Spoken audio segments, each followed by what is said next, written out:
Hello everyone, and welcome back to another Live at 5. I am curator Kevin Adkisson, coming to you from the Saarinen House garden. Today, we will be talking about Kivi's Muse, the lovely bronze sculpture behind me. Before I get started, I thought that I would place us within the context of Saarinen House. So Saarinen House is located right on Academy Way. It is between the dormitories and studios of the students, and then the faculty housing and the dorms and the art museum at the other end of the street. It is arranged north-south, so in the morning, all of these rooms get direct east sun, and now in the evening, you're seeing the sun setting and shining in the front of the house. Now, Aaltonen Saarinen designed this house to be the residence for Cranbrook's president. And I've done lots of tours here on Live at 5 on Instagram as well as on Facebook, talking about the interior of the house and of the story of Aaltonen Saarinen. And so today, I thought that we would just talk about the sculpture in the center. But the sculpture here of Kivi's Muse is not simply alone out here in the garden. It really forms part of a tapestry, if you will, between the garden, the plants, the paving, the architecture, the ceramics that were originally out here, as well as the interior design and how the house opens out. And so let's start by looking in at the main room that Kivi is viewed from. So this is the Saarinen's dining room. And if we look to the left, you see the front door is through there, and the living room is a little bit past.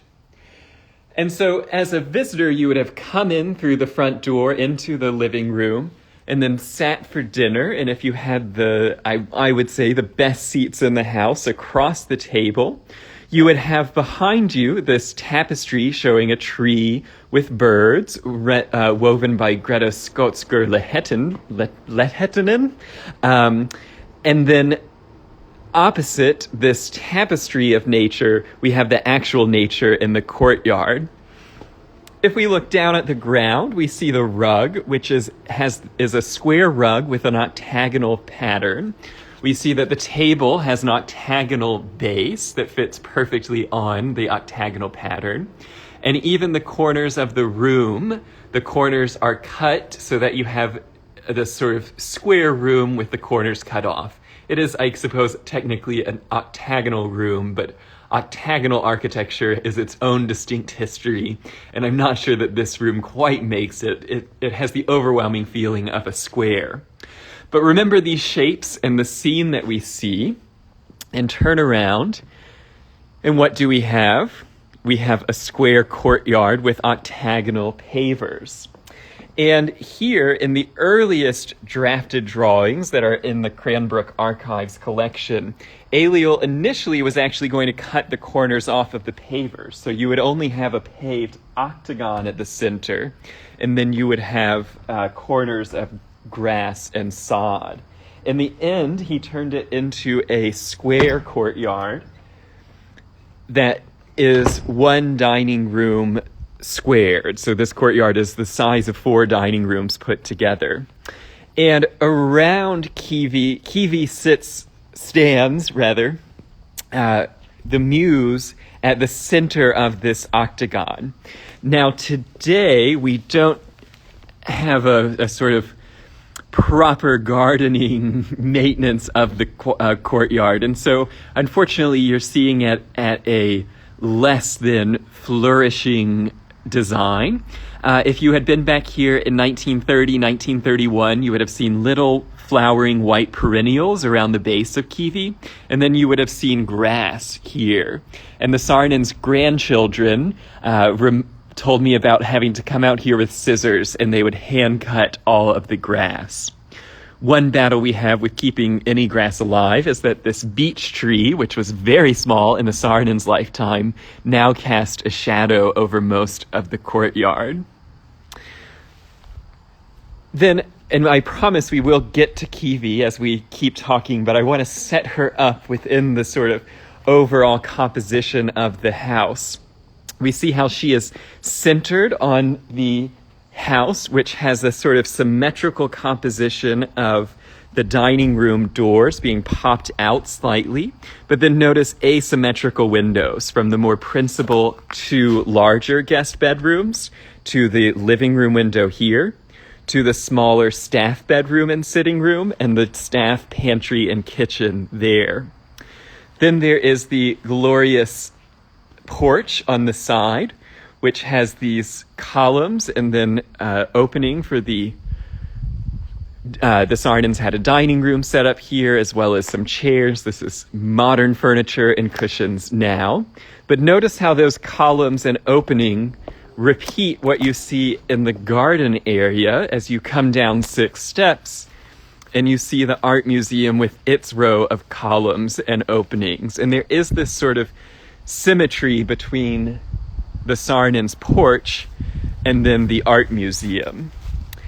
And the more formal courtyard with its octagonal pavers is sort of squeezed between the Japanese barberry bushes, the sod on the sides, and then down to this lower garden. And this lower garden is actually where the Saarinens did most of their outdoor entertaining. And it's the sort of perfect size for a table down the middle, chairs around the border, and it's not too large, not too small. It's the sort of perfect dimension of an outdoor space. And then back here, there were a series of elm trees that have had to be replaced that grow up quite tall. And then all of this should not be here. It was actually always intended to look down at the Triton pools and then climbing roses around the border. And so at the center of this really beautiful composition, this sort of cascade from dining room to octagonal courtyard, steps to the lower garden, and then out to the art museum garden, is Kivi's Muse, by the famed Finnish sculptor Wäinö Aaltonen. And Wäinö Aaltonen, I did use Forvo, the pronunciation app, to try and get a better pronunciation of his name. I still don't speak Finnish, but Wäinö Aaltonen was considered the sort of national sculptor of Finland. So if Aaltonen Saarinen is the sort of national architect, Sibelius the national composer, Aaltonen was really the national sculptor. And they were all friends. So Aaltonen was friends with Aaltonen and with Sibelius, and Sibelius was good friends with the Aaltonens. And many of Aaltonen's works were actually of sort of Finnish cultural national figures.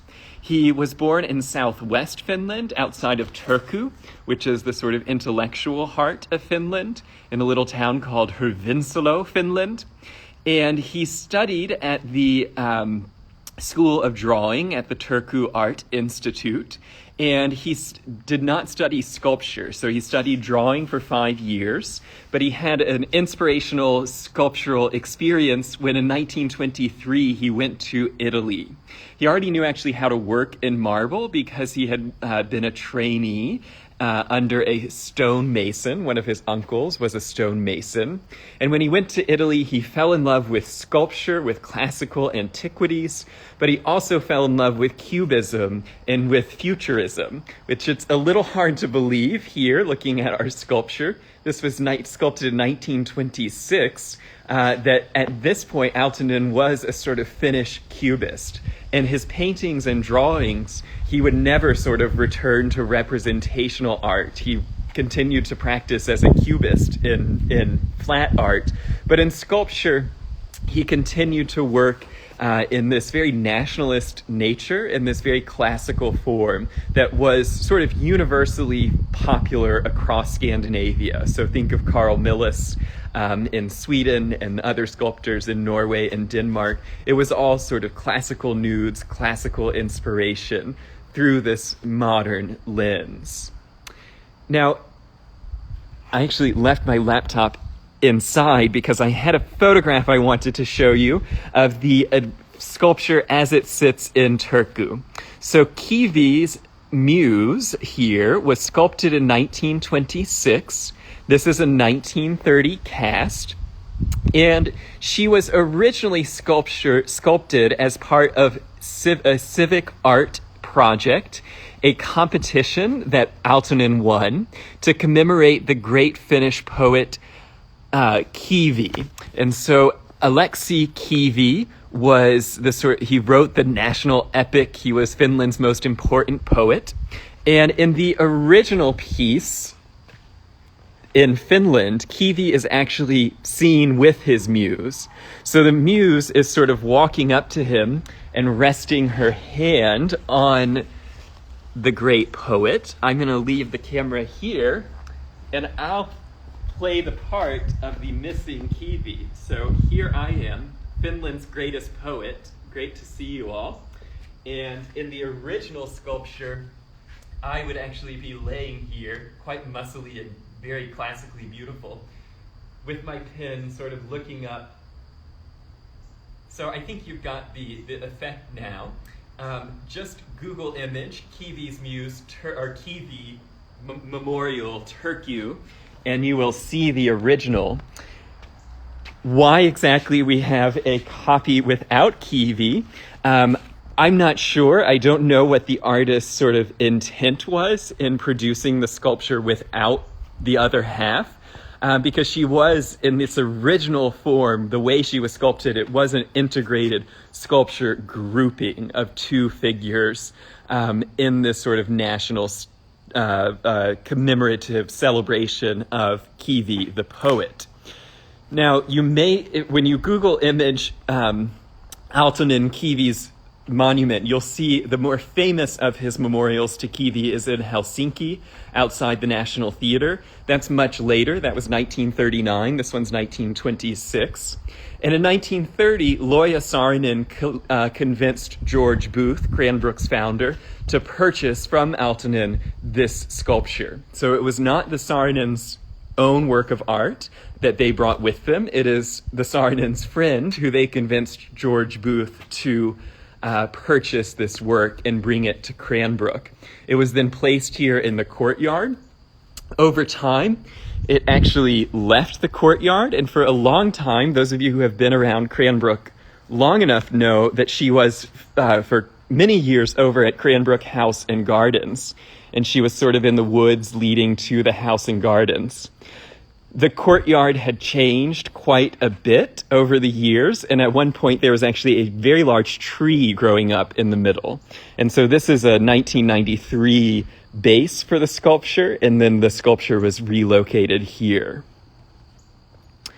Now, as Aaltonen's career progressed in Finland, he became this sort of go-to artisan to create war memorials, particularly after World War I.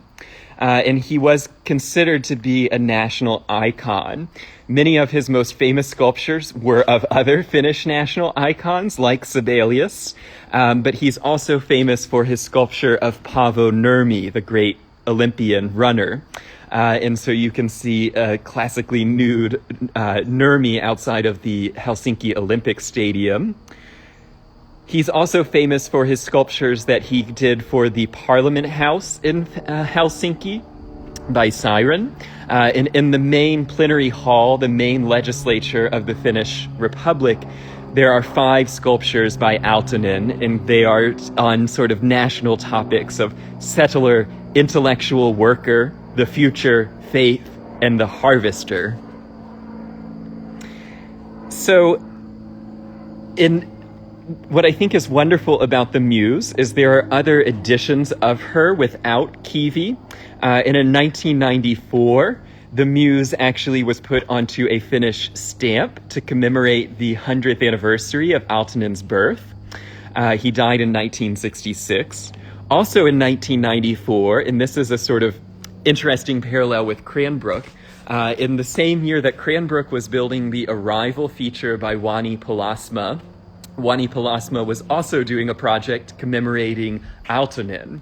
And so at Aaltonen's main workshop, where the Muse was sculpted, outside of Turku, In 1994, for the 100th anniversary of his birth, Wani Palasma designed a sort of abstract reinterpretation of Aaltonen's studio, in which the Muse sits atop it. It's a very low to the ground memorial. Aaltonen's studio had been destroyed during World War II, or during the Winter War, by the Russians. And so Palasma commemorated not only the studio workshop where he had built the sculpture, but then also placed the Muse on top of Palasma's piece. So I think it's very interesting that at the exact same time Palasma is building a sort of sculpture architectural feature at Cranbrook, he was also building a sculpture and architectural feature for Aaltonen in Turku. Now, if we just look at her, she has recently been cleaned by our friends at Venus Bronze Work and Giorgio. And she has this sort of wonderful balance between sort of modern representation and classical forms. She is really quite petite, so she has this short little arm reaching her hand out, waiting to inspire us all. Our muse has come to inspire us. I particularly love the way her hair is sort of tied back around her head and then comes cascading down her back. And we'll just get up close and look at some of the details while if anyone has any questions, I'm happy to answer them, or you can just continue laughing at me while I try to be a living work of art. And then her hand here, I don't think I ever noticed. Is she the Christ child here with her little hand holding? And then she also has this very dynamic step, which I am not a scholar of Wäinö Aaltonen's work, but I did notice that the way she is stepping is the same way that he sculpted Paavo Nurmi. And so the Olympic runner, he actually, Aaltonen convinced him that it would be better if he sculpted him like this, running on his toes, than if he sculpted his actual footfall, which was apparently the whole sole of his feet, because Aaltonen suggested to Nurmi that this would have a more dynamic appeal to the viewer. In Nurmi's sculpture, his back leg is actually just flying off the edge of the base of the sculpture, but here the muse is a little bit more rooted on her base. Now, I believe his signature is also on here. So if you've been wondering how to spell his name, here it is. Now, Aaltonen was married 4 times to a musician, an author, a doctor, an artist, and he had one son who was an architect who built the Wäinö Aaltonen Museum in Turku, which is Turku's main art museum. But we have in Cranbrook archives in the Saarinen family papers a very interesting telegraph from Aaltonen to Loija Saarinen saying that sort of Finland is clad in its winter shroud, and the eyes of the world look towards it. And then he requests any type of fabric because he has no clothes for his family. He has no food for his family.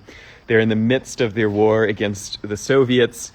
And Loija Saarinen recalls that she went up and down through all the dormitories and gathered all the old bed sheets and any curtains, and she packed up a huge sort of care package to send to the Aaltonens, who had lost everything in the war.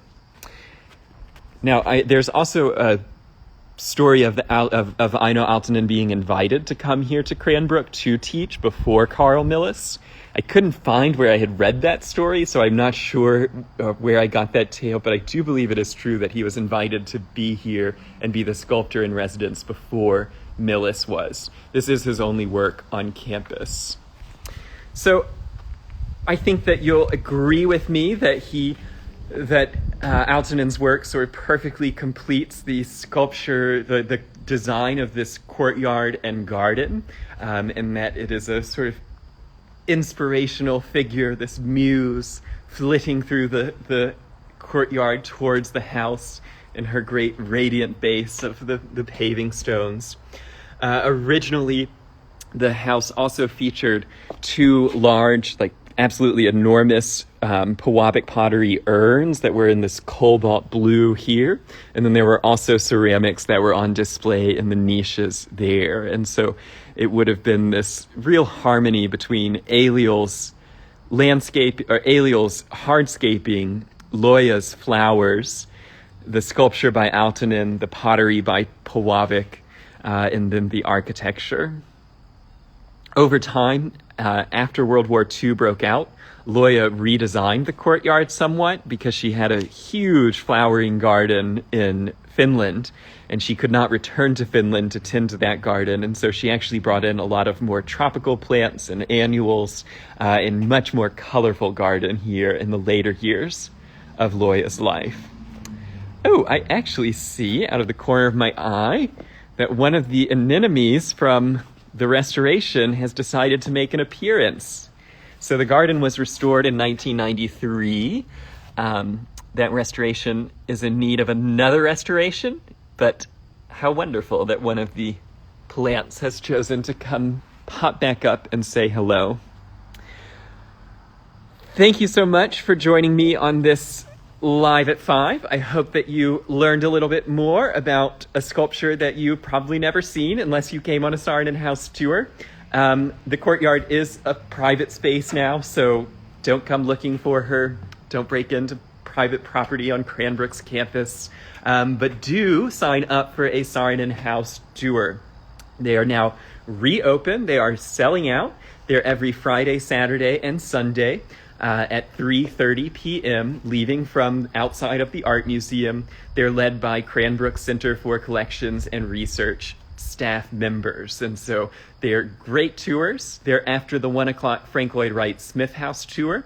The tour does not come out to the garden, but you do see the garden through all of the windows, and always ask or point out to Matt or Elena that you're interested in seeing Kivi's Muse, and they'll make sure to open the curtain so that you have an excellent view of her out here in the garden. Next Tuesday, a week from today, I'll be delivering my next Uncovering Cranbrook lecture about Frank Lloyd Wright and the influence of Japan on his designs. And so head over to center.cranbrook.edu to sign up for the next Uncovering Cranbrook lecture. Looking forward to see you there. Tickets are $20. There are spots at both the 10 a.m. and the 7 p.m. lecture. I hope that you have enjoyed this behind-the-scenes look at the Saarinen's garden and at the beautiful Kivi's Muse sculpture. I'll be back tomorrow on Facebook, and honestly, I'm not sure that there are a lot of you who watch both, and so I might start doing the same Live at 5 on Facebook that I do on Instagram. We'll see. I'll be back on Facebook tomorrow at 5 o'clock or here on Instagram next Friday for another Live at 5. Thanks so much for joining, and I hope that wherever you are enjoying this glorious weather, and that you have glorious weather in Michigan. If you're out west, I hope that you're safe and not breathing in the smoke. Come to Michigan, to the Pleasant Peninsula. See you next week, everyone.